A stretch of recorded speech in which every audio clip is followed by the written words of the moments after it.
cyanyizibyaha amaraso yawe Yesu iki cyanyeza rwose n'amaraso yawe Yesu hayo maraso ye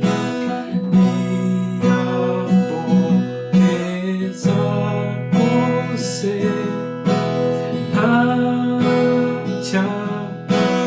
gukira amaraso y'umukiza hayo maraso ye niyaboneza rwose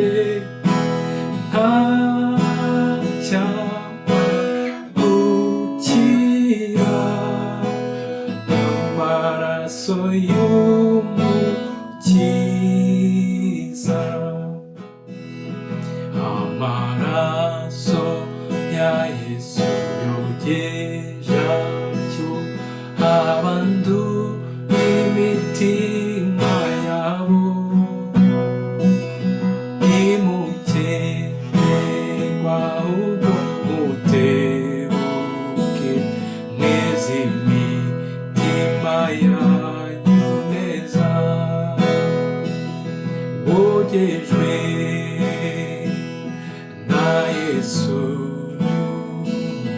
watunganijwe n'amaraso hari ubwo yakuhagije amaraso mbese imyambaro yawe irera. Amen, haleluya. Amaraso ya Yesu arakomeye cyane, amaraso ya Yesu arahambaye, amaraso ya Yesu niyo yatubohoye, niyo yatubohoye mu ngoyi y'icyaha. Amaraso ya Yesu yaradutsindishije. Iyo turebye mu Baroma igice cya 5 umurongo wa 9 umva uko Bibiliya ivuga, iravuga ngo nkaswe none ubwo tumaze gutsindishirizwa n'amaraso ye ntituzarushaho gukizwa umujinya w'Imana nawe. Urabona amaraso ya Yesu niyo yadutsindishirije, niyo yatugeza abo turi bo imbere y'Imana. Amaraso ya Yesu arakabaho, amaraso ya Yesu yaradutsindishirije. Haleluya. Amaraso ya Yesu kandi niyo yatwigije hafi y'Imana. Umva Bibiliya ukuntu ivuga mu Befeso igice cya 2 umurongo wa 13 haravuga ngo ariko none kuko muri Kristo Yesu mwebwe abari kure kera mwigijwe hafi n'amaraso ye. Haleluya. Amaraso ya Yesu Kristo niyo yatwigije hafi y'Imana, niyo yongeye kuduhuza n'Imana, akuraho urusika rwari hagati yacu n'Imana, urusika rwadutandukanyaga ari cyo cyaha cyaje hagati y'umuntu n'Imana, umubano w'umuntu n'Imana ikavaho. Ariko amaraso ya Yesu yongera kutwigiza hafi y'Imana. Ntabwo ari ibyo gusa amaraso ya Yesu yakoze, amaraso ya Yesu yakoze ibintu bikomeye cyane, yaraducunguye. Iyo turebye mu Befeso igice cya 1 umurongo wa 7 umva ukuntu Bibiliya ivuga, niwe waduhesheje gucungurwa ku bw'amaraso ye, ariko kubabarirwa ibicumuro byacu nk'uko ubutunzi bw'ubuntu bwayo buri. Haleluya. Amaraso ya Yesu Kristo niyo yongeye kuduha gucungurwa. Imana yaducungurishije amaraso y'umwana wayo Yesu Kristo, bituma tubabarirwa ibyaha n'ibicumuro byacu. Imana ishimwe cyane ku bw'amaraso ya Yesu. Amaraso ya Yesu Kristo niyo yatwejeje. Ntabwo ari ibyo gusa, amaraso ya Yesu Kristo niyo yatwezaho ibyaha, araduhanagura akadutunganya. Iyo turebye mu Baheburayo igice cya 13 umurongo wa 12 umva ukuntu Bibiliya ivuga. Bibiliya iravuga ngo nicyo cyatumye na Yesu ababarizwa inyuma y'irembo kugira ngo yejeshe abantu amaraso ye. Amaraso ya Yesu Kristo niyo ashobora kutweza neza rwose, tukaba bakiranutse imbere y'Imana, tukaba dutunganye rwose. Amaraso ya Yesu Kristo nicyo kiguzi gihagije. Urwandiko rwa Petero igice cya 2 umurongo wa 18 na 19 Bibiliya iravuga ngo kuko muzi yuko ibyo mwacungujwe ngo muve mu ngeso zanyu zitagira umumaro mwatojwe na ba sogokuruza banyu atari ibyangirika nk'ifeza cyangwa izahabu, ahubwo mwacungujwe amaraso y'igiciro cyinshi nk'ay'umwana w'intama utagira inenge cyangwa ibara, ariyo ya Kristo. Haleluya! Imana ishimwe cyane kubw'amaraso y'umwana wayo.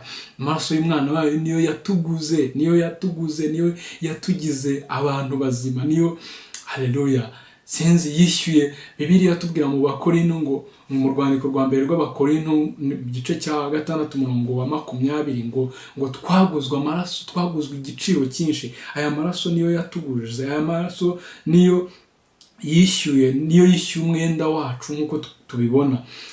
Aya maraso ya Kristo niyo atuma twinjira hera cyane. Reka tubibone mu Baheburayo igice cya 10 umurongo wa 19. Bibiliya itwereka neza uburyo aya maraso ashobora kutwinjiza hera h'Imana, ngo niyo ashobora kutwinjiza hera cyane. Ntabwo twari kuyinjiza, nta kintu na kimwe cyari kuhatwinjiza usibye aya maraso yonyine. Bibiliya avuga ngo nuko bene data, ubwo dufite ubushizi bw'ubwoba bwo kwinjizwa hera cyane n'amaraso ya Yesu. Aya maraso ya Yesu Kristo niyo ashobora kutwinjiza hera cyane, akatwinjiza hera h'Imana.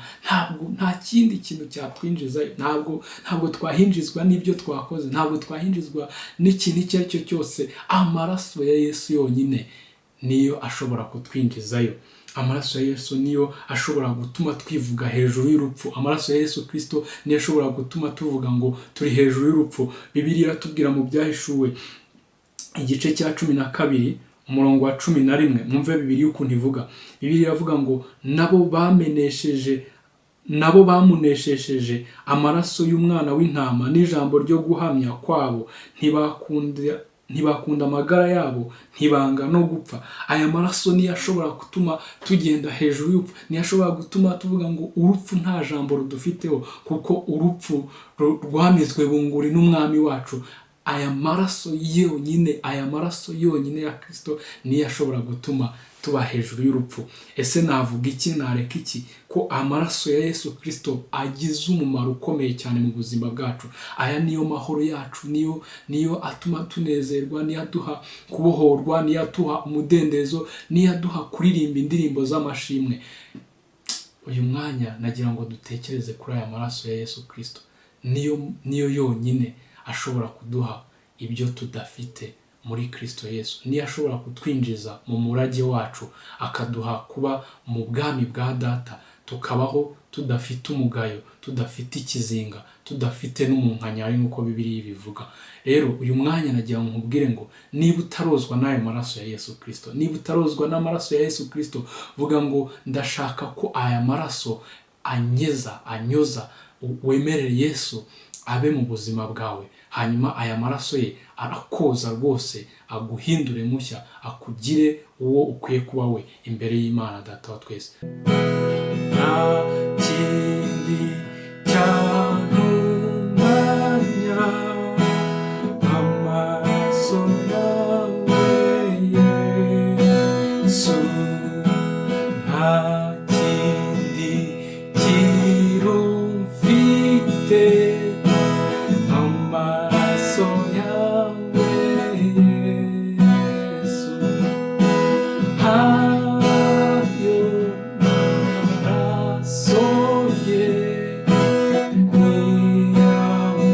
niyamboneza rwose, nta cyama gukira amaraso yawe Yesu.